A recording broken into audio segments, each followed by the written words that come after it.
Hello, everyone. Cecil Martin here. Hey, this is Hunter Henry. What's up, man? This is Max Crosby, part of Raider Nation. Hey, this is Ross Tucker, former NFL offensive lineman. Hey, it's Tyler Lockett of the Seattle Seahawks. Hey, this is Jerry Judy, wide receiver for the Denver Broncos, and you're listening to the 14-Yard NFL Podcast.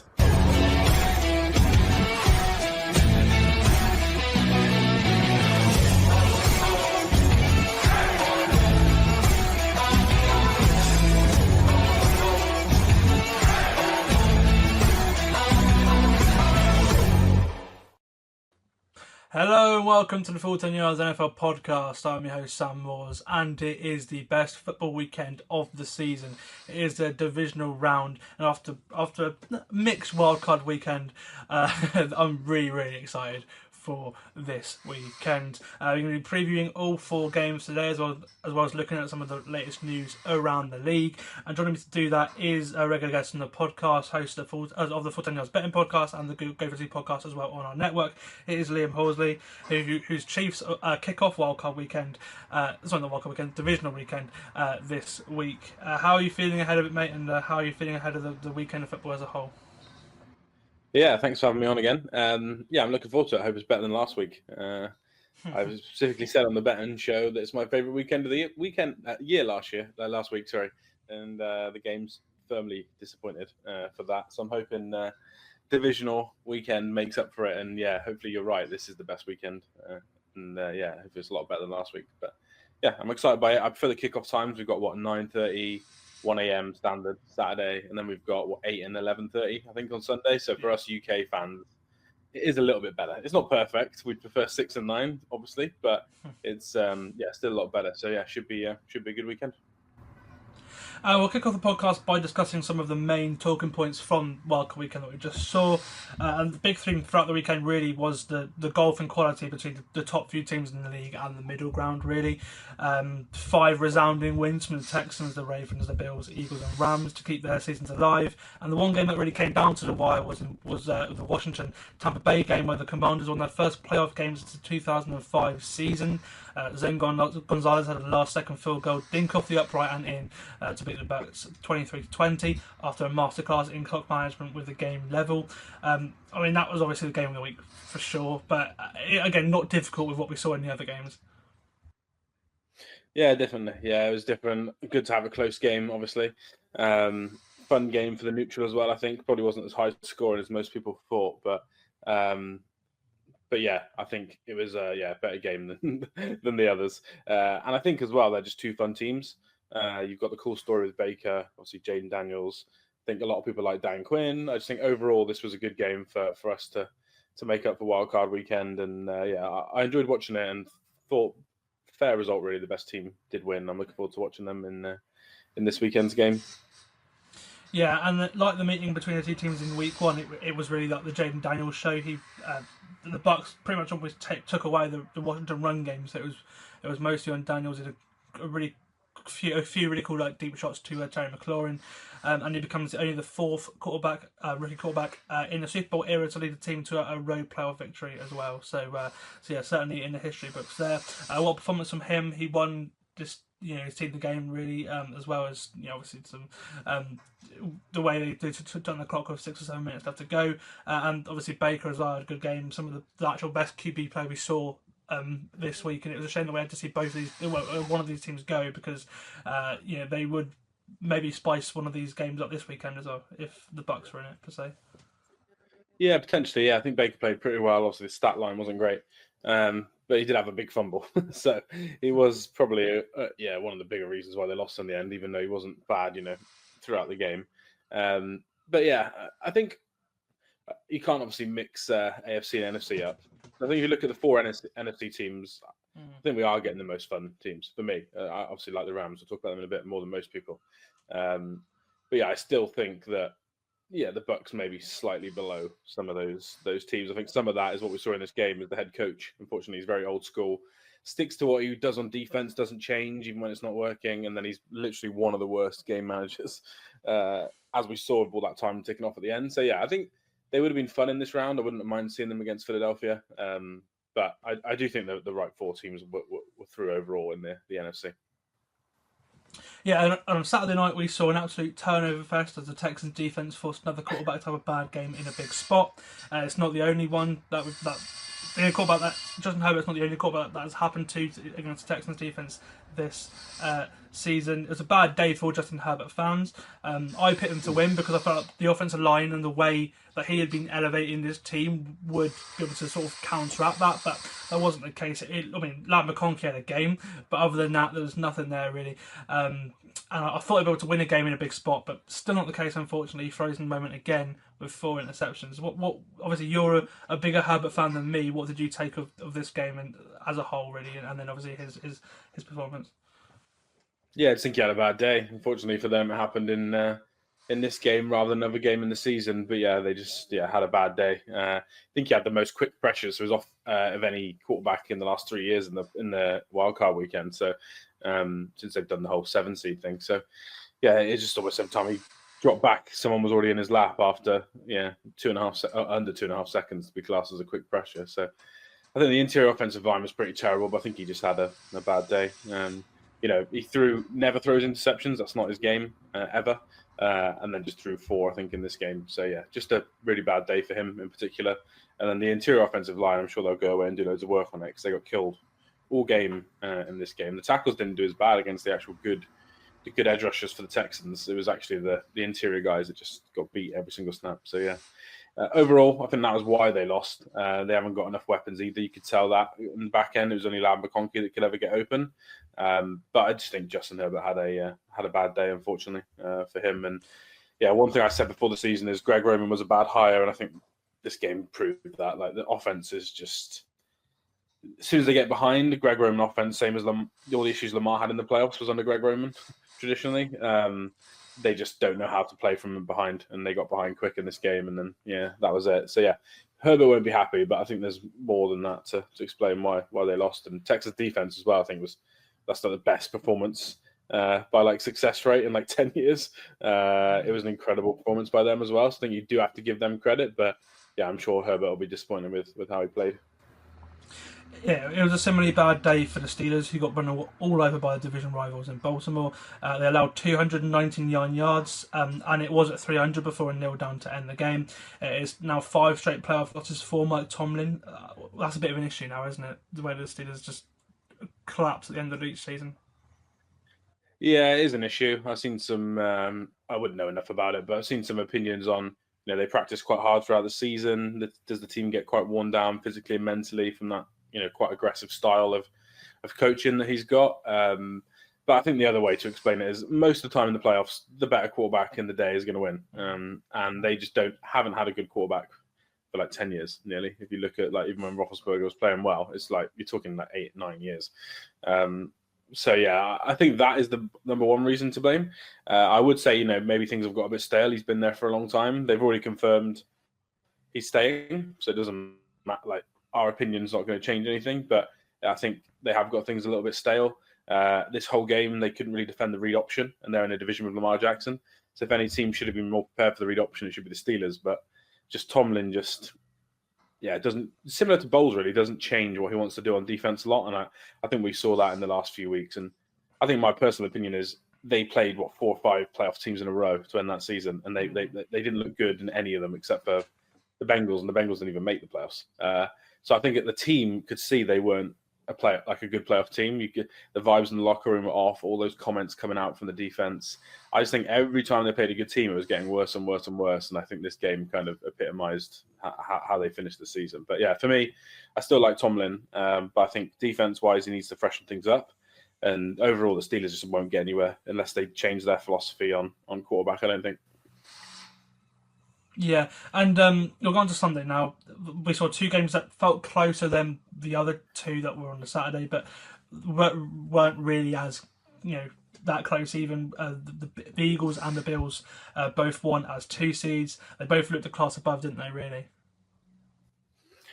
Yeah, especially the Bills. The Bills looked a lot better than the Broncos. Obviously, the first drive was exciting for all of us. 7-0. Went behind 7-0. 31 points. Yeah. Yeah, then that was it. Yeah, and then you got Sean Payton talking smack today towards the Chiefs, which I thought was quite funny. But yeah, they looked way better than the Broncos. Just dominated up front. 6 offensive linemen on like 30% of the snaps. They were so kind of dominant in the run game. And then Bo Nix just looked, unfortunately, like how most of us who didn't like Bo Nix thought he would look. And yeah, he probably didn't scramble enough early, and then the score just got too far behind. And then in the other game, I don't know. I think that game is probably closer than people think. I think the Eagles' defense was a class above. And Jordan Love, similar to Justin Herbert, had a bad day. Now he's got an excuse because he did have an injury. I think you could tell some of his deep passes were just dying as they got on corner routes. And I think that was to do with the elbow injury. But yeah, he lost another couple of wide receivers. He lost 2 guards in this game. I think there's reasons to excuse why they looked so much worse than the Eagles' defense.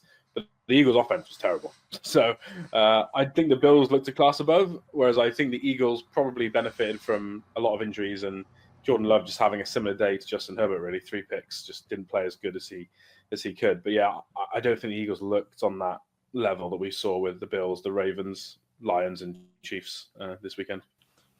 Yeah, and then the weekend finished with Monday Night Football, where the Rams triumphed over the 14-win Vikings. 2 stories in one, this one, really. Obviously, an emotional victory for the Rams in Arizona after the game was moved due to the impact of the recent wildfires. Sending love, obviously, to everyone over there, or if you have family over there right now. And it was an unfortunate end to the season for the Vikings, too. Because if it wasn't for the Rams or the Lions, they would have been unbeaten throughout the whole year. They lost to two teams all year. We'll start with the Rams, obviously, an emotional week for them. They finished it with a performance that really showed character, didn't they? Especially for such a young team. Yeah, definitely. Yeah, young defense. I think they're the youngest defense in the NFL. And the player played really well. I think they set the scene coming out. Yeah, getting the ball first. Stafford 2 big throws on the first drive. Settle everyone down. I don't know who won the toss because I only watched it in 40. But if they elected to take the ball first, that was a smart decision because you could have your kind of veteran guy just come out in a bit of a weird environment. There's a lot of Vikings fans there, and they could just come in and just settle down and play on offense, which I thought was really smart. But yeah, they showed a lot of character. Defensive line was incredible. Matthew Stafford was really good. He's always been good against this defense. He's very, very, very good when people want to blitz a lot and kind of do funky looks up front because he just gets the ball out of his hands quick to guys that when he needs to. So, yeah, I felt like they set the tone in the first half. Second half, they just let the defensive line do the work. Like the offense barely did anything in the second half. But yeah, I thought the attitude, organization was really good. You've got the stories of McVay putting the quotes from Dan Campbell saying we'll see you in 2 weeks to Kevin O'Connell all around the locker room. The speech after the game was incredible. You had Matt Stafford just shouting like beat Philly. Anyone who's been here 3 years ago, you know what to do next week, all this sort of stuff. So for me, they just seemed really prepared, really organized. And yeah, I thought this was probably the best performance of the week, really, because they were underdogs, the situation. And if you look how they ended the regular season, they were the worst team on paper, I would describe as well. So, I like the Rams. A lot of people thought they were pretty bad. So I think this was the most impressive win for me, if you look at all the factors of the weekend. Yeah, I agree with you. And we've both been pretty high on the Rams as the year's gone on. We spoke about it last week. Me and Ben Isaacs did. Just seeing how the defense has grown as the season's gone on, especially as it was meant to be a rebuild year after Aaron Donald retired. They found the run game as well. The Rams did in that game, which is brilliant for them because they've not had that in some games this season. And yeah, it's just seeing the impact that the young defensive line has had already is really nice for them for the future. As of the Vikings, obviously this was their worst offensive game of the season. It came at the worst, or the two came at the worst time. Obviously the Lions one was a little bit worse, but we saw more of the Sam Darnold the last 2 weeks that we expected to see than we did at points, where he had amazing games. Especially, he actually got better as the season went on, but then the last 2 games have not been great. Sacked a playoff record 9 times in this game.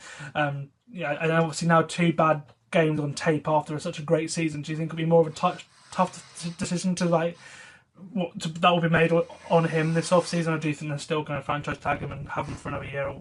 What do you think the impact is? Yeah, I'd be surprised if they tagged him for that much money. I think he'll get good money from somewhere. I'd imagine someone might want to go on a short deal, so maybe a 1 or 2 year deal, and then he has to prove it again. If you're his agents, you would only want to go somewhere out of the McVay-Shanahan tree, though, because that's the only time he's looked anywhere near this good. So I still think overall he will get a lot more than people think he will get. But I would be surprised if that's with the Vikings. Even if you look at how Kevin O'Connell was talking after the game, it didn't sound that way to me. And before the season, obviously JJ McCarthy was getting a lot of kind of positive publicity from training camp. How good he was picking up the system, how well he looked. Then he got injured.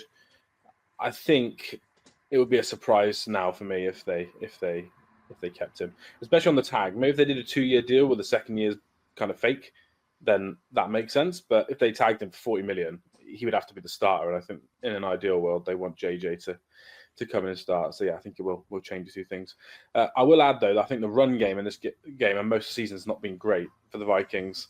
If you look at all the advanced metrics, Kevin O'Connell's like probably one of the top 5 coaches in the NFL, but he can't get a run game going, and you could just see that in this game. Like the offensive line was losing all the time. They needed to run the ball to give him a break, and they just couldn't do it. And I thought it was quite funny that there was the 1 year McVay had a terrible offense, and it's because they couldn't run the ball, and he came out saying, "Yeah, I'm going to have to kind of change how we do this. We can pass the ball all day, but we can't run the football when we need to." Kevin O'Connell was the OC on that team. It just feels like we're going through the same era of Vikings football, that he needs to go away, work out how he can change his run game, and then come back, because I think he's an incredible coach, incredible offensive coordinator, but the run game, just especially if your quarterback Sam Darnold, it needs to be a lot better. So I think that's the next evolution. And with JJ McCarthy, you're going to need to run it as well. You can't rely on him to drop back 40 times in the big game and win in his first season. So yeah, Darnold obviously played terribly, but I think the run game had a lot to do with it as well. I don't think Kevin O'Connell did as good job as Sean McVay did. Okay, so we'll now address some of the latest news around the league before the main event of the podcast, obviously previewing the divisional round. We've had our first hiring of the 2025 cycle, where in the least surprising move possible, Mike Vrabel is the new head coach of the New England Patriots. The former Tennessee head coach is back in the game after a year out, and he's landed with a team he won 3 Super Bowls with as a player. I obviously really like this move. We said that last week. Me and Ben we were talking about how it felt like it was obvious, but they made this. Obviously, Belichick chose Mayo, but they made the smart decision, I think, not going for Vrabel straight away, and then now they've got who was considered one of the best coaches in the NFL before he was fired, because of a little bit of a power struggle between him and Ran Carthon, who again has been fired as Titans GM since then this year as well. How do you feel about this move? Yeah, so a caveat would say I do like Mike Vrabel, but it sounds like you guys were quite positive on it, so I'll just do the other side. Is he always has power struggles, and he's already bringing his own guy who's now going to manage the GM as part of this deal. And there was always random leaks out of the Titans. He always only gave certain people stories, and then other national media from Tennessee he would just ignore and never answer their questions. So I think he's a bit of a unique character.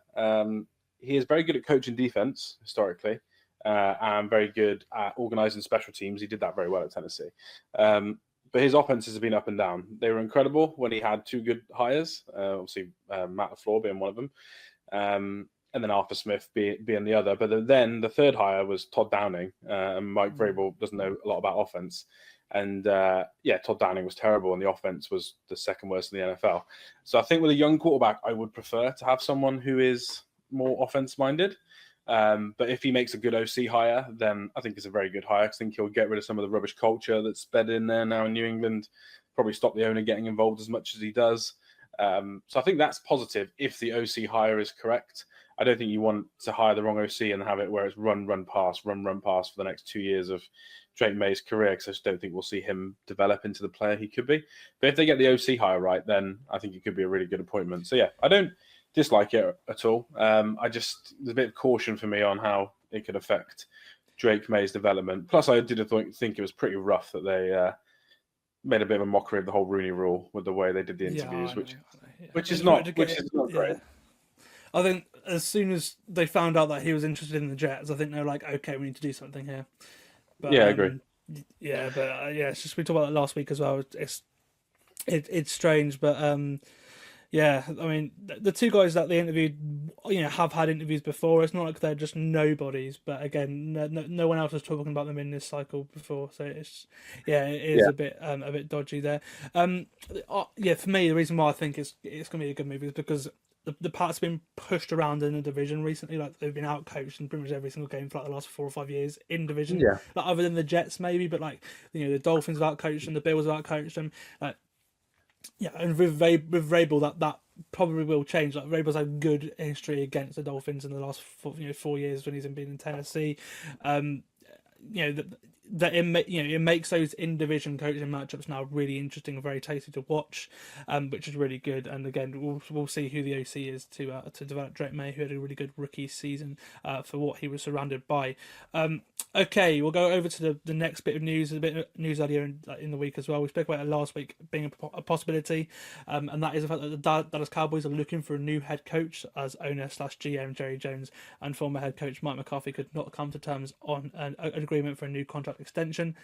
This time last week when we recorded the podcast, it sounded like he might stay, especially after he got a few head coaching interviews, or at least one, and then the Saints didn't put an interview, but they wanted to interview him. But that is not the case. He's left Dallas. Strange on this because whoever gets a job has to be a Dak Prescott fan. They will inherit a team that can't really be rebuilt because of the amount of superstars they have, and then that need to be paid as well. A strange situation, isn't it? Yeah, it is a strange situation. Yeah, don't even know where I sit, to be honest, on it, because I think if you look at his record, Mike McCarthy's developed young quarterbacks quite well. 2 12-win seasons as well. Like he's not like he's been terrible. No, exactly. Yeah, but he is pretty bad in playoffs and pretty bad at game management as well in the modern day era, which is not something that's going to make me feel great. And also, his use of OC has always been really weird. He kind of got pushed in with Kellen Moore, then he blamed Kellen Moore, then he got Schottenheimer in. He's really old school. So yeah, I think he's a little bit old school, and I think he makes some pretty bad decisions. But you can't deny that he's a bad regular season coach. He is a good regular season coach. Just has he got enough about him now in a different type of NFL to be a good playoff coach? And then the other side, there's an argument that's good for the Cowboys, but you just have no faith they're going to hire someone who's good. So I think overall, I just don't know where this is going to sit. It wouldn't surprise me if McCarthy ends up with the Bears and then the Cowboys go for some random name. There's some names that have been put out there that I just think would be terrible. But if they go through a full process and they hire someone really good, like, I don't know, if Ben Johnson changes his mind and ends up going there, or Liam Cohen, or even Bill Belichick come out of college, you'd be like, okay, I can see the vision. But if it's like Deion Sanders or with Jason Witten as his OC, then you're just like, yeah, this is awful. So, yeah, I don't really know how it's going to go. I could see both sides of it. But again, I do think the Cowboys have just had a weird process. They could have fired him 2 weeks ago, and they've wasted 2 weeks of interviews, just sat there talking to Mike McCarthy and then actually never even offering him a deal. And it sounds like the sticking point was they offered him what they were telling his agent it was going to be 1 or 2 years max. And they were just like, we're not doing this again, just constantly getting messed around. But the fact they wasted 2 weeks of the hiring cycle just doesn't surprise me with Jerry Jones and how he's been acting the last 3 or 4 years. Yeah, absolutely. Obviously, as I mentioned earlier, elsewhere, the Titans are looking for a new GM after moving on from Ron Carthen, and the Raiders have fired GM Tom Telesco after one season too. I'm surprised at neither of those moves, but I do think both of them are a bit harsh, especially Telesco because he's had a pretty good draft class this year. But both guys were on the end of like organisational power struggles, and I think the Raiders just want to clear house. So that has happened. Okay, finally, over the last week or so, we have learned some of the teams that are playing international home games next season. As the AFC has an extra home game this year, these are all AFC teams, and 3 of them actually played internationally very recently. Of course, the Jags are returning to London, no surprise there, hosting our new Wembley game, but the Jets are also returning this time to play a home game after playing visitor against the Vikings last year. And then the final team to make the trip to the UK is the Browns, who will return to London for the first time since their Twickenham game against the Vikings in 2017. And then the Colts, who played in Germany in 2023, will host the first ever Berlin game at the Olympiastadion. I mean, for me, this is like probably the most fascinating lineup for a while, but not for how good the teams are, because obviously most of these teams are nowhere near the top of the draft order. Are near the top of the draft order, nowhere near the top of the league or anything like that right now, and probably won't be next season either. But it's more because of the way the international marketing rights are impacting these games. Now, the rules state that the team has to host a home game internationally once every 8 years. But other than Cleveland, these are all teams that invest heavily in the certain markets they're playing in, whether it's the three teams in the UK or sorry, the two teams in the UK or the Colts in Germany, and then the same is expected for the Dolphins, who have international market rights in Spain to play the first game at the Bernabeu this year, which should be announced in the coming weeks as well. So I think it's a sign of what is to come, that the teams that want international games will get international games, rather than the league sort of saying to other teams that have to have one, you have to play here. I think maybe they'll be left at the last minute, because there are only 3 years left of that 8-year cycle, and there are 6 teams who haven't played internationally, and none of them have been announced this year other than the Browns so far. So maybe we'll start to see the same teams again and again. I don't know how I feel about that as someone who watches games as a neutral, but it is nice to see these teams invested in the international market. And how do you feel about the announcement of these games as a whole? Yeah, I don't want to sound negative because this happens on our podcast, but they're not the best teams they've announced this year. I do think it's very good for the game, though, that the same teams are showing interest and want to invest in the infrastructure. The Colts are going to do some kind of youth coaching setup. Well, they've already started in Germany. The Chiefs are doing the same, obviously, when they played a home game there a couple of years ago, last year. So I think that is really good for the game. So I don't think you can ignore that. I think for kids and the sport coming up, it's really positive. But if you just look at the actual games, and people are going to pay a lot of money to go to these games, last year actually was the lowest ticket price there's been in like 5 years. I think they're getting worse a little bit. I think they peaked that Chiefs-Dolphins year because they knew those teams were going to be good and they wanted to get Germany off on a really good foot. But I think, they're getting a little bit weaker for me when it comes to this year. I think it's positive that you're going to get Madrid, and it looks like Ireland are probably going to get a game as well with the Steelers. I think that's really positive that it's new markets, but I think the London games, I think we're just going to see worse games come over here as time goes on, and they'll start to push the good games towards the new markets. So for Europe in general, it's great, but I think for the UK fans, we could be a little bit disappointed. I agree with you. I think we'll see the same group of teams start to shuffling around every couple of years. Yeah, and the only other thing I wish they could do is if they moved the games around the UK, like if they had a game in Manchester or Liverpool or something like that.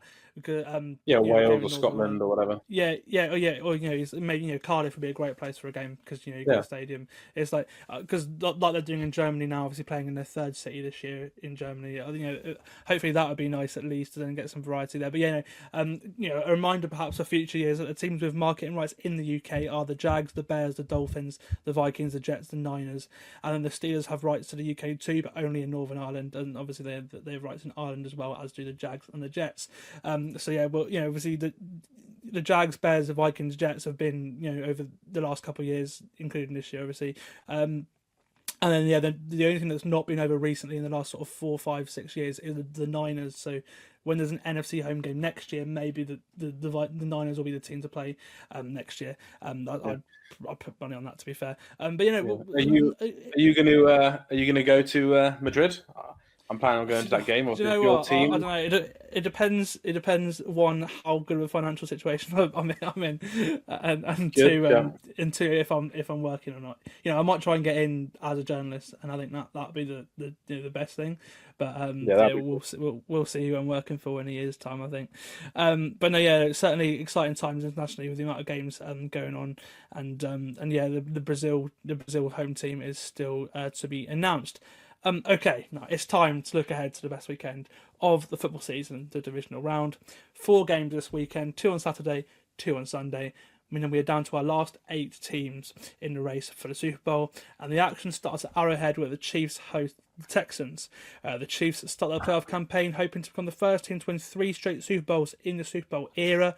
The Packers won 3 straight titles, 2 NFL championships, and then the Super Bowl in the first year. And it will be their 4th since 2020 as well. And it starts by facing a team they beat on the way to win their first in 2020 with Andy Reid, the Houston Texans. Joe Buck and Troy Aikman on the call, the last ESPN game of the season, and I'm really looking forward to this one. How are you feeling, Liam? Are you nervous after what you saw from the Texans defense last week? I always get nervous, to be honest, no matter what sport it is, if it's my team, but not particularly because of the Texans. I just think we're all like this with our teams, aren't we? There's always a niggle that your own team could just have one of those days where you make a few mistakes and I think in some sports that's a bigger issue than others. And the NFL is a high-scoring game, so you've normally got time to come back. But I wouldn't say it's because of the Texans. I think it's more just one of those things in terms of just being a fan of your team. I'd probably be more nervous if it was the Chargers. I was told a lot of people in our group that I was worried about Herbert coming to Arrowhead. Teams know each other well. It's always close. It felt like a very Jim Harbaugh storyline for him to beat Andy Reid in his first season. So I'm glad it isn't the Chargers. But you're right, Texas defense were incredible last week, and they'll probably have a big impact on this game. But I wouldn't say I'm nervous because of them. It's just in general. But I'm excited to watch the game. I haven't watched Mahomes play since Christmas Day, so it's been a while. Yeah, and even though he was hurt, it wasn't the best Mahomes. Now he's probably fully healed. That's great for the Chiefs. A win in this game would mean that they will become the second team ever to reach 7 straight conference championship games, which is crazy. And this game is a strange one because obviously these teams faced less than a month ago, the weekend before Christmas. It was a 27-19 win for the Chiefs. Game also. A one-score game, but never really felt like it. That game, I think the Texans led for just 6 minutes early in the second quarter. Other than that, the other 54 minutes, the Chiefs were in front, and the Chiefs' defense was the difference in that game, creating 2 turnovers and breaking up 7 of CJ Stroud's passes. And then the Chiefs looked pretty decent on the offensive line in that game. That was a big storyline going into that game against a fierce Texans defense who were banged up. Mahomes only allowed a couple sacks compared to what they have done in other games. Joe Tooney at left tackle, he played very well in that game. You'd imagine the Chiefs would be pretty confident after the last game, but again, with how the Texans defense has improved as the season's gone on, they've got turnovers, they've got sacks. There is a danger there, and they put on a show last Saturday night. As I mentioned, Joe Tooney played very well at left tackle in the last game. It's unclear whether he's going to start there this week or not. But if the Texans, who led the league in sacks, could get some pressure on Mahomes, then this may be closer than anyone may think might. Yeah, potentially. Yeah, I think you mentioned the left tackle situation. It's just an opinion because Andy Reid's not going to tell you until he sends them out for warm-ups. But I don't think Joe Tooney will actually play left tackle. I think he'll play left guard. That's my opinion. So that, again, just makes the matchup more interesting because Tooney did play well last time. I would say they were getting the ball out quick. If you go back and watch that game, there's not many true kind of 5-step drops, get the ball out down the field. It's a lot of short passes to try and avoid Tooney having to pass protect for too long. But I don't think he'll actually play there this weekend. So I do think that is going to be a big factor, is how probably Will Anderson, who rushes off the right more than the left, how he goes against the left tackle, which will probably be DJ Humphries. I think that's probably the key to the game in terms of will it be close or not. I think most people would say pick the Chiefs to win regardless if we go to the other side of the ball as well. But I think for it to be close, their edge rushers need to have a day against the tackles. I think if they don't, and you see Mahomes maybe be rushed, maybe no sacks and 2 QB hits or something like that, that's not a recipe for the Texans to win the game. But if it's 3 sacks and 5 hits and the pressure rate is top 4 or 5 in the league from Chiefs game, then I think you could see a much closer game. I'll be interested to see if the Chiefs can run it a bit better. Joe Tooney moving to left tackles made the run game worse because he's so good on the interior. I think that's why they'll move him back, so they can try and run the football a little bit better than they did. The offense was actually really good the last 3 games that Mahomes played of the season, but the rushing game was not very good. So I think Andy Reid will want to get back to that a little bit in this game just to slow the Texans down. But yeah, I'm excited. Kelsey, DeAndre Hopkins, Brown, they're going to play a lot more snaps than they did at the end of the season. So I think we could see a very different Chiefs offense, just like we do every playoffs than regular season. It gets more exciting when we get to January. Yeah, absolutely. And I mean, for hope, there's a hope that Isaiah Pacheco now is getting a little bit healthy, able to turn it on. Obviously, Kareem Hunt's there as well, and he's averaged at least 75 scrimmage yards in each of his playoff games that he's played. So at least there's a little bit of hope there for that. As for Houston offensively, it wasn't great again last week. The defense really won in that game. Joe Mixon having a decent game was all right, but yeah, Stroud not great again. How do you think they can beat or at least attack the Chiefs? This is the side of the ball that's probably more interesting. I think they do need Joe Mixon to probably have a really good day. Ironically, they probably need their tackles and offensive line to hold up better than they have. The Texans offensive line haven't been great. So I think for me, they'll want to run the ball well, and they're going to want to pick up the blitzes and stop Chris Jones causing havoc because you look at a lot of the stats this year, Texans offense is like bottom 5 in nearly everything. So I think they just need a bit of a different game plan. I think they're going to want to come out and throw it a lot more on first down just to try and confuse Spags and do something a bit different. But then I think as the game goes on, it's just going to be a case of can that offensive line not give up too much pressure. And when they do give up pressure, can CJ Stroud do what he did against the Chargers and run rather than do what he did in the regular season, which was get sacked. He got sacked a lot in the regular season.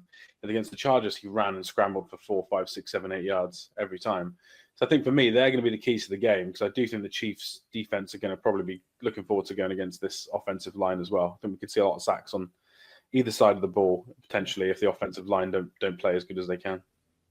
Yeah, and if they could bring a shock end to the 1-seed 3-peat campaign, it would actually set up the Texans with their first ever conference championship game as well. They've been in the playoffs loads of times, but never reached a conference championship. I think they have a chance. A slim chance. But they have a chance. This is what the Chiefs do. So I'm picking the Chiefs to win this game. We're not doing a spread today, but if we were, I would be tempted to pick them as 8.5-point underdogs because I think the spread is quite big. But outright, I find it hard to pick against the Chiefs. I'm probably going to miss most of this game, which is a shame because I want to watch all 4 games this weekend.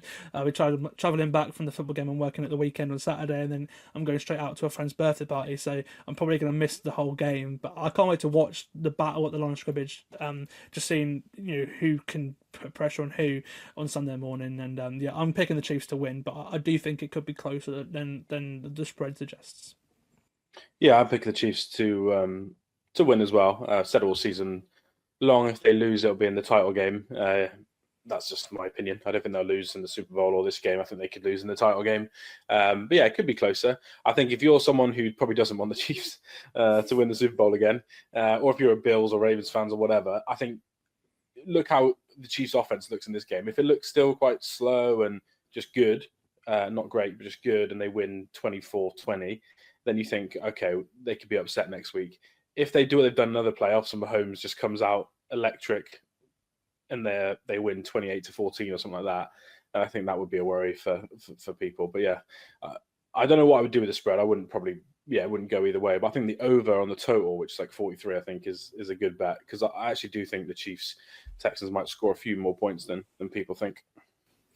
Yeah, and that game starts at 9:30 on Saturday evening. And then Saturday night is 1-seed night, so and the action concludes at 1 a.m. with a battle of the Dans in the NFC. Dan Campbell's Lions welcomes Dan Quinn's Commanders to Detroit as the 1-seed Lions hope to get their first win on the potential road to a first ever Lombardi Trophy. If you love offense, this is your game. Two of the league's top 2 offenses face off in a dome. Like this one just screams points, which is good if you're hoping to stay awake for this game as well.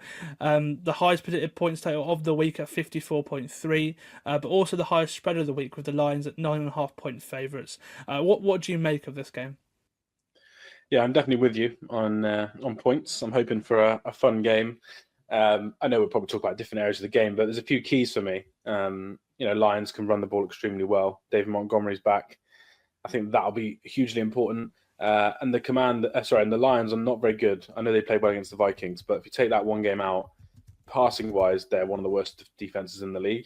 And one thing that Jaden can do is pass the football. Now, the Lions are quite good against scrambling QBs, the best they've been in years. They were like top 5 against scrambling QBs. So that'll be interesting in this matchup. But for me, I think it's Jaden passing the ball. How good? Does he get those shots down the field, or does he have to dink and dunk? And then do the Commanders have any way of stopping the Lions' run game? I think if either of those things don't happen, so maybe Jaden struggles to pass it or the Lions struggle to run it, I think the other team could be in for a really good chance of winning the game.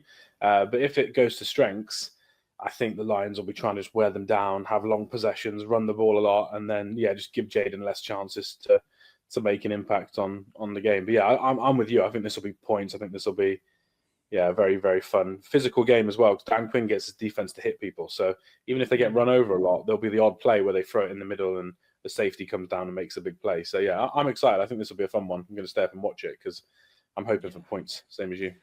I'm probably gonna be slightly drunk when I watch this game, but I'm gonna stay and watch the whole game. Again, that the alcohol should keep me awake. Last year, the Lions reached their first conference championship game since 1991 and fell just short to the Niners, despite leading for a lot of that game. The team that played in that game in 1991 and lost to was Washington, who, should they shock the world and win this game, could reach their first NFC championship game since that day too. So this matchup has a lot of playoff history. As we mentioned, the Lions are big favourites. They are the bookies' favourite to win the Super Bowl, despite the amount of injuries they have had this year, which is interesting.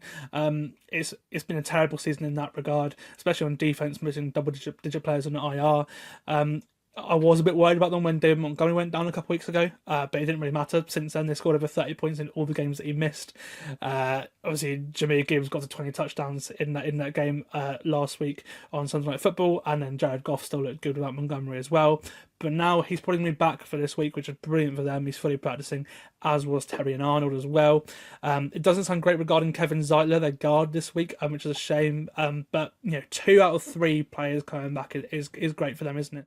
Yeah, overall, obviously, they're in a much more confident position than they would have been a few weeks ago. The defense coming off such a good game against the Vikings, and they've still got a few big names out, but they are starting to get players back, like you said. But I think overall, they'll actually be happier that it's the Commanders they're playing, where they think even if the defense does struggle a little bit, whilst they're still getting some guys back, the offense should be able to score enough points against the Commanders defense to try and carry the team. I think that's how they'll be looking at it. So yeah, I think overall they are in a positive position. It's good to ease yourself in. I don't think they'd want to play maybe a Rams straight away who, Matt Stafford could come in and score 30-odd points on that defense. I think they'll feel quite comfortable that their offense will run the ball on the Commanders a lot. But yeah, you're right that overall defensively they're much better than they were probably 6 weeks ago.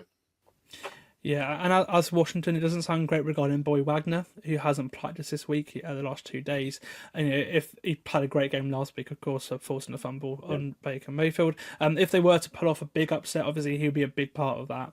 And if they were to find a win, how would that be, do you think? Do you think that would be through Daniels or through attacking a banged-up D-line with their run game? Because the run game last week wasn't really there, and this, it was Daniels who won on that game last week. Yeah, no, I don't think it'll be the run game. I think if they win, it'll be through the air. Jaden Daniels passing early down the field. They're not actually great down the field. I mean, he is a good down the field passer, but they don't do it a lot just because of the way the team's set up. But I think if they have a good first half in terms of passing the ball, then the second half, I think you'll see a lot of Jaden scrambles when the Lions have to start playing defense slightly differently. So I think that's how they win, is they pass early in the game and then open up Jaden Daniels to be able to run it. And I think the defense will struggle, but they can get turnovers. So I think if they want to win the game, they need their defense to get more turnovers than the Lions get. And then I think passing early, which then sets Jaden up for the run, is probably how the Commanders can do it. And I probably wouldn't leave it up to a Zane Gonzalez kick again with how nervous he looked and how many times he had to touch his hair. Yeah, he had an OCD attack while going into that game. He had to get his hair perfect and then didn't put his helmet on until like the 4th attempt of putting his helmet on. But no, I completely understand that. I'd be exactly the same with the nerves of that on the line. Yeah, I mean, obviously it's time to pick this one. I'm going to go to Detroit. Like, they're just so well coached, just feel so complete. How they've responded to injuries so well. Like, it's in their building. It's just it feels perfect that they're going to go all the way, at least to the big game, because the Lions have never been to the Super Bowl before. They're one of 4 teams that have never been there before. It's like it's written in the stars. I really like Washington. I feel like they're going to be a great team in the future. I really do. And the defense is getting better too. I really like the Lattimore trade, and hopefully next year that really starts to show. They're probably a pass rusher away. The pass rush is the only thing that's lacking for them really on defense. But they're going to be a really good team in the future if they can address the offensive line a little bit better as well. But I'm just confident in the Lions. I would pick them to cover the 9.5 point spread too. Just got a feeling, which again is not a popular bet this week, but I would probably put money on that. And yeah, I can't wait to watch this one. I'm hoping my friends and I don't go out on Saturday night like out because I just want to watch this from start to finish. But I don't think that's going to be the case. Well, you do have choice over that. You can say no, but that's a separate issue. We'll have another episode. Friend's birthday, so I don't want to disappoint him on his birthday. If it was just a normal Saturday, I'd definitely say no. But that's fair. That's fair. Yeah, going back to what we said, I think, I would pick the Lions to win, but I do think we'll go on to the Rams game in a bit, but because I obviously love the Rams in general, but I think in terms of upsets, I actually do think this is the most likely shocking upset of the week of the three. Because I think people still think the Eagles are going to win. People think the Chiefs are going to win. The other game's a toss-up. I just do think there's a chance on offense that Jaden could cause them enough problems, but I would still pick Detroit. I probably would pick the plus 9.5 though for the Commanders. I think it could be like one of those games where maybe they're down 10 or down 14, then Jaden scores and it finishes 7 or 8, something like that. But yeah, I'm hoping for an exciting game. I do think there could be a shock. There normally is one shock every divisional weekend, and I think they could score enough points to do it. It's just whether they can stop Detroit running all over them. But we'll see. Should be a good game. Yeah, on to Sunday now, the day of the two closest games, according to the bookies, and one that is certainly interesting now after the performance that the Rams put up last week. Obviously, Philly were fantastic too in some aspects, but perhaps overshadowed by the Rams, who put the league on high alert. But the two of us, especially you, Liam, have been calling for this for weeks, and it has really set up a fun Sunday, this, hasn't it? Because we've got, again, as I mentioned, the two closest games. Yeah, definitely. Yeah, this is a fun way they've set it up. They do normally give the one seeds the Saturdays now with the way they do their games, but it's definitely made it more entertaining because these two games are better. I think Commanders Lions could be really fun, but there's also a chance it could be 17-0 by the end of the second quarter, and you're like, great. Whereas I do think these two games on Sunday are going to be super fun. And again, I think there'll be some cool storylines coming out of it for people that, like me and you, that do a lot of podcasts. So yeah, it should be a good Sunday, a bit of an earlier slate, which we love. And then, yeah, we'll talk about who's going to win in a minute. But yeah, I think we could see two exciting games. Yeah, and these two teams have met already this season, back in week 12, which is again that will be remembered for a mega day by Saquon Barkley. He had 302 yards from the scrimmage that day, and 2 touchdowns that were both of over 70 yards. He's only one of a few guys to do that in the same game. Philly were the last team to beat the Rams starters as well, because they lost to Seattle, but it was their backups. They rested a ton of guys in that game. Again, when that rest paid off last week, starting out hot and going from there. The Eagles did the same in the last week of the season, and it worked for them too. Finally making a good start with 10 points in the first quarter. That's been the one thing they've not been able to do this season, is get a good start in the first quarter of the Eagles. But that was the case this weekend. I mean, it's ridiculous that I even have to mention that, because with how good they've been this year, but they really haven't started games well. The Eagles are ranked by PFF as the number one offense and the number one defense, but they've also played their second easiest schedule. So again, how much can you really take out of that? But the craziest thing that we sort of alluded to it earlier is the fact that there could still be more to come from this offense. Like, we're not seeing great Jalen Hurts football this year, to be fair. He's turning the ball over a lot, and he's getting like 140 yards a game passing. Like it's not been the best. It's been the Saquon show, but they could be so much more, and they've still been so good this year. We're only 2 years up from a playoff run that had us calling Hurts a top 5 quarterback, a top 5 QB a couple of years ago. And that's interesting to see what they do.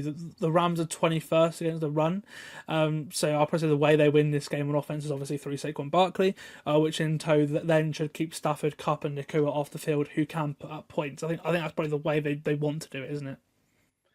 Yeah, definitely. By the way, so some of us had Hurts in the top 5. Some of us definitely did not have Hurts in the top 5. Yeah, but you are right about that. And that's how the first game looked as well. If you go back and watch it, the Eagles' offensive line was dominant as always. They ran the ball a lot. They ran the ball well. Like you said, Saquon played extremely well. Big day on the stats, but also success rate and DVOA, EPA per play, all on the run game was extremely good. So I think that is their way of going for this game. If you want an exciting passing game and it to be super high scoring from that standpoint, you probably want the Rams to have an early lead. If you're a neutral, you don't want the Eagles to score first, because we'll just see the same Hurts as we did last week. They'll barely pass it. They'll run it on 3rd and 10. They'll show no confidence in their quarterback like they have done all season, to be honest. And you're right, they are ranked number 1 on offense by PFF, but in success rate and DVOA per play, they're firmly average. The rush is top 5 in every category, but the passing game is middle of the road and everything. And like you said, Jalen Hurts is playing very middle of the road as well. So For us neutrals, I think you'll probably want an early start from the Rams to then make the Eagles pass it a bit more, and hopefully we see a back and forth game. But yeah, the Eagles' path to victory is run it a lot and stop the Rams' defensive line, because some people listening will think this sounds obvious, but it's not. This is way better than the average. It's like 20% better than the average. But if the Rams don't get a sack on a drive, they are 30th in the league in EPA per play and success rate on defense. They are terrible. If they get one sack on a drive, they are top 6 in nearly every defensive category. So if that defensive line has a good possession and they get to the quarterback, they always do extremely well. If they don't, which they might not against the Eagles, then the defense just gets cooked. So I think it's a big day for Jared Verse. And probably a big day for Saquon Barkley, like you said, in the Eagles' offensive line. But I think the other side of the ball is probably the more interesting thing for neutrals. Yeah, that's the battle I'm really excited to see, because in fact, it's one of the battles, sort of offense versus defense, of the week that I'm really excited to see, because I think they're going to have to obviously the defensive line is young. They've been a bit leaky against the run, as I said. If they're going to disrupt, it's going to be Hurts. They're going to disrupt, and if they can get a few stuffs early, then again it could be a very interesting game. If they start well like they did last week, then it might not be as competitive as we hope. And then on the other side, I'm really excited to see that as well. Obviously, this Eagles defense again, the play they're getting out their young defensive backs. The defensive line's so good. Zach Bourne as having an unbelievable season, crazy, like all pro season. He's absolutely everywhere, doing everything. How that defense defends this McVay offense is brilliant. Vic Fangio is one of the play callers that has had better success against McVay in the past. Go back to sort of 5-6 years ago, he was the one that put out the blueprint of how to beat them. The season they got to the Super Bowl, and then Brian Flores took that and put it in the Super Bowl, and again it was a very, very low scoring Super Bowl. They only scored 3 points in that game, and it was the game that made them want to move off from Jared Goff. There's history there, and he has had success versus other variations of the West Coast, like Shanahan offense as well. So I'm interested to see what Fangio does. Again, but so was Flores. Like, he's had success against the offense before as well, and McVay absolutely killed his defense last week.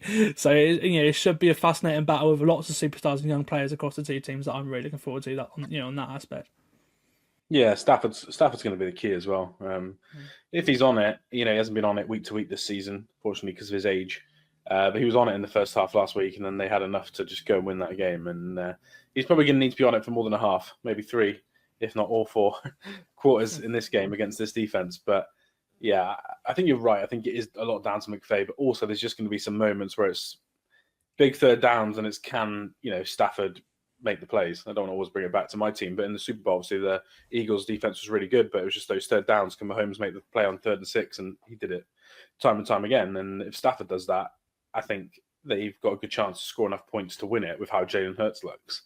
But if they can't, and they're constantly running it on 1st down, running it on 2nd down, it's 3rd and long, and they have to punt, 2 or 3 times, then that's just not successful against the Eagles. The Eagles want you to be in 3rd and long. That's where they're really good. So yeah, I'm excited for it. I think McVay will have a lot up his sleeve, so will Vic Fangio, but I think Stafford is the key. Whereas I think the other side of the ball, the quarterback isn't the key. I think Stafford is the key. If he has a great day, I think we could be in for a fun game, because Eagles linebackers, I know Nakobe Dean's out, which is a big loss for this game. Their linebacker call's going to be one down for the starters. But the secondary are playing really well. The defensive tackles are playing really well. Now the edge rushers for the Eagles aren't playing as good. Nolan Smith was really good last week, but he wasn't good the 5 games before that. I think that's where the Rams will be like, look, just double the middle, put our tackles on an island, hope they can win against the Eagles' defensive edges, and just give Stafford enough time to throw the ball down the field. But I am super excited for this game. The Rams, I think both teams could score some points, which would be good for us watching as non-Rams and Eagles. And you mentioned Stafford. He's had after last week, he's had 6 consecutive games with at least 200 passing yards and 2 touchdowns in the playoffs. That's the 4th longest streak in postseason history. So he certainly normally gets up for the playoffs, and we'll see how that fares this week. I mean, I'm tempted to pick the Rams here. I can't lie. I've been on the bandwagon for their defense for weeks, and obviously their offense I really like watching every week. and again, playoff Stafford could put on a show as well. I mean, I definitely picked them to cover. I think that's it's a smaller spread. I think it'll be close, but I'm just going to go for Philly as they're at home, and it's a very tough place to win a playoff game. Normally, after an emotional week like the Rams have had, and after an emotional win the next week, they sort of drop the ball a little bit. That's normally what happens in the postseason, and I think that might be the case. So I'm going to go for the Eagles just purely because they're at home, and I feel like it's just set up for them to have it there. It's my only caveat is if the Rams can stop the run, then it would be a very interesting game, and I'm kind of hoping for that. Yeah, I'm going to pick the Rams, and I think if they win this game, they get to the Super Bowl. I think they beat the. I think Stafford would beat the Lions, which would be such a cool story. Such a cool championship game. That'd be so cool. Yeah, it would be a cool story. I think this is the game they need to get through because of the run. I know the Lions can run the ball as well, but the Lions' offensive line is very, very good. The Eagles' offensive line is incredible. There's a slight difference. Lions are still good up there, but Eagles are a different level. I'll pick the Rams to win it. But then I am needing a kind of top tier godlike Stafford day, which you can definitely get. But he is in his 30s, and all it takes is one hit, and the next couple of possessions aren't going to go well. So I'll pick the Rams. And I think this should be a really, really fun game. Jalen Hurts needs to play a lot better for them to win this game for me, which he's capable of doing. We saw that 2 years ago, but we haven't seen that all season. No. And then there was one Sunday, 11 p.m. Baltimore at Buffalo. The game we've been hoping to happen for weeks. MVP candidates Josh Allen and Lamar Jackson face off in a battle between two AFC heavyweights.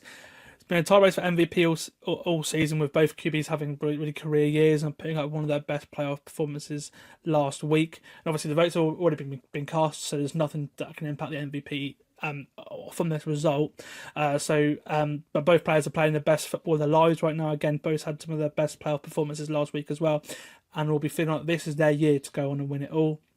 As a neutral, it's a sad that one of these teams has to go, because this would be an absolutely cracking AFC Championship game. As a Chiefs fan, Liam, I bet you're glad you won't have to face one of these teams until next week, should you win, of course. I don't know. Face them last year, beat them again this year would be fine for me. I don't really mind. It's a fun game. I'm glad we get to see these two teams. I think they match up probably more interestingly than the Chiefs do, just because their style of play is very similar. Whereas I think the Chiefs game against either of these teams would look different. Whereas I think it would look quite cool for the neutral, with how many big plays there'll probably be. And how porous Baltimore's defense has got better, but also how weak the defenses can be from drive to drive. It'll probably mean if you like Josh Allen and Lamar Jackson, you're going to get loads of cool plays. Whereas I think when the Chiefs play one of these two teams, I think they would be slowing it down and Spags would be making the game look uglier.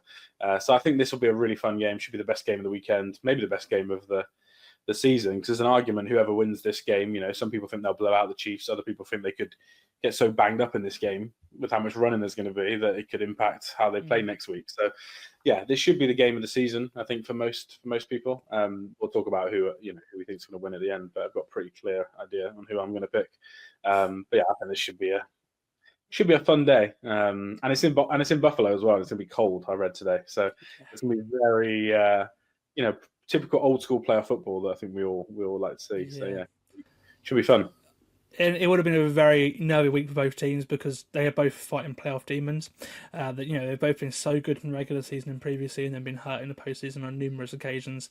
And in terms, for both quarterbacks and both coaches, this is a huge game for narratives surrounding them, isn't it? Yeah, definitely. Yeah, I think they'll be very glad that this wasn't somehow last week's game.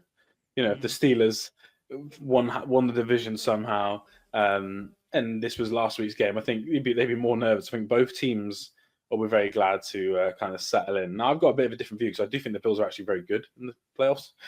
They just basically can't beat Mahomes.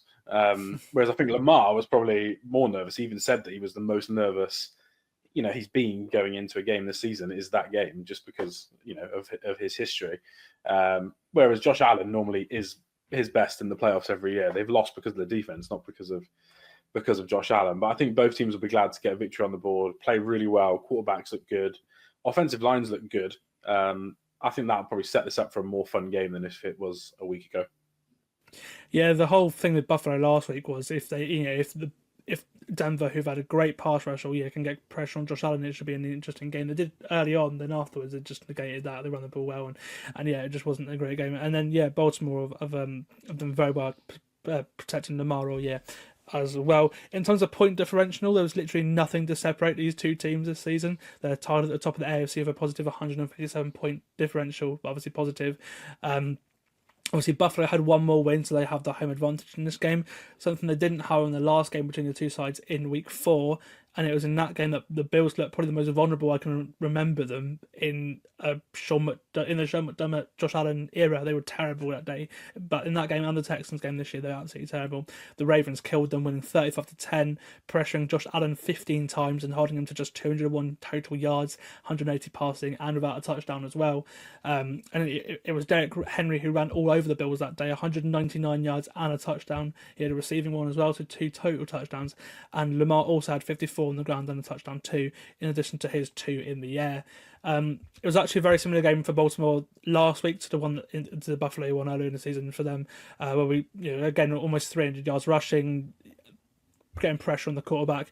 And last week we saw what we've been hoping to see from the day that Derrick Henry joined the Ravens, a team built for the postseason. The blueprint is there. If Baltimore do what they did last week and do what they did to Buffalo in Week 4, they win, and that's just how it is. That's how Baltimore win games. And it's here where I'd normally ask you, what might stop that, but I know your answer is going to be Josh Allen, so there's no point in even asking you. Allen and the Bills are very capable about outscoring literally anyone. They've done it many times this year. In fact, the first ever AFC playoff game. This is the first ever AFC playoff game between two teams that have averaged over 30 points a game in a season. There've only been 4 in history. All 4 of those have been all NFC games. The most recent one being the 2020 NFC Championship game. So both these teams, the first ever AFC playoff matchup with 2 teams that score over 30 points a game. So again, that just shows what this game could be. That Rams game, that Lions game, that Chiefs game, all those games will be fresh in everyone's mind. Big games where Josh Allen and the offense have turned up. And obviously he led them to wins in 2 of those 3 games. Even if it does take 35, 40 points to compete with Baltimore, the Bills can easily do that, can't they? Yeah, definitely, yeah.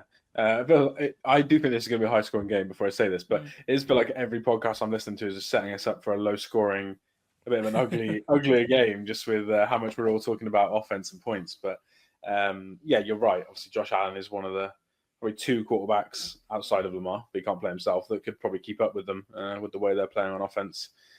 It's firmly a top 3 tier, like how well those guys are, and in big games especially. Josh Allen is extremely good in big games. Lamar hasn't quite proven that in the playoffs. But in the regular season, his stats in big games are incredible. So I think, you're right. Playoff teams this year, Lamar. Yeah, I think you're right. Josh Allen is probably one of the only guys that could keep up in that. I know you mentioned it earlier, but I think one of the differences between these 2 teams is I think the Ravens' defense is very good. I would probably describe it as. I think the Bills' defense is bad. And I do think Derrick Henry will have a lot of yards again. But I just think that you're right. Josh is probably one of the only people that could keep up. But I do think that is the weakest unit, is the Bills' defense. But the thing with the Bills' defense is they do have unique game plans from McDermott that changes games, and I think that's what they'll be trying to do in this one to mix it up. I think they will actually give up a lot of yards on the ground, but I think you could see them maybe have a few more. Okay, there's been a penalty, so now it's 2nd and 20. Okay, they're going to force Lamar to punt, where other teams, Lamar would scramble and do some crazy play and get a touchdown. But I think the Bills might slow the pass game down a little bit, but I do think they're probably going to get run all over, because everyone has run over the Bills all year. But like you said, Josh might be the guy to keep up on the other end. Yeah, and again, in the last game, the way the Ravens won it was, again, pressuring Josh Allen 15 times. Like they got their pass rush immense that game, and that's probably the worst the Bills' offensive line have looked in the game. Allen was running on for his life out there in that game, and then they also ran the hell out of the ball against the Bills' defense. So again, that's what they're going to look to try and do. Again, and we'll see how they look in coverage. Getting better since moving Kyle Hamilton back there. We'll see how they look as the game develops. And that's what makes us this game's so hard to pick. There's a close spread of the week. The Ravens are on the road by just 1.5 points. It's actually the first time the Bills have ever been home underdogs in the playoffs, which surprised me. I've been so high on the Ravens all year, so high on Lamar all year. I've said he's the best passer of the football in the NFL right now. I think this is the best he's ever looked. The question is this a time he could win a big playoff game, especially if Derrick Henry is held in check? I'm going to say yes. I'm going to pick the Ravens here. I can't wait to be wrong. I'll remind you they were my Super Bowl pick last year and winner last year.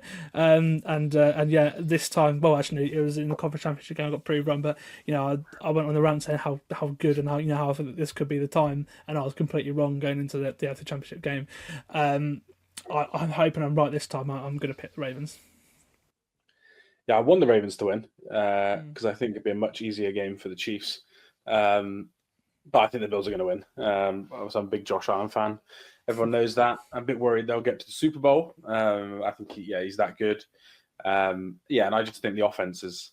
I think he might be sneaky better than Lamar Jackson. I think him and Mahomes are in their own tier. It doesn't mean the regular season Lamar's not been the best, but I think when it comes to playoffs time, I think those two might be just different. I had a good question on. We got asked on our podcast how many people that start for the Bills offense would actually get in the Ravens offense. There's not many. Like Lamar gets to play with a lot better players than Josh Allen. I think Josh Allen looks just as good. So, I'm going to pick them to win it. My only concern is literally it could be a day where the defense just never gets off the field because of the run game. I think that is how the Ravens win the game, and they definitely could do it. But I'm going to go for Josh Allen, but I think it'll probably be a fourth quarter back and forth, last minute sort of game we all love. That's what I'm hoping for. Yeah, I'm hoping for that too. Well, a big thank you, Liam, for joining me to preview these games again. I can't wait for this weekend. As mentioned, the best weekend of football of the year, and we've got 4 really, really entertaining games this weekend. Like I said, big thank you for joining me on the podcast this week. We'll get you on before, if not on the Super Bowl, before the Super Bowl to recap our season predictions, because we had some crazy ones looking back on it. We'll certainly, or at least our hot takes as well. We'll probably do that if not on Super Bowl podcast the week before maybe. But big thank you for coming on this season. If you don't get you on before then, this is it for this is it for the week. I will see you next time, where we will be dissecting everything that happened in the Divisional Round and looking ahead to the Conference Championship games. I've been Sam. This has been the Full 10 Yards NFL podcast, and we will see you next time.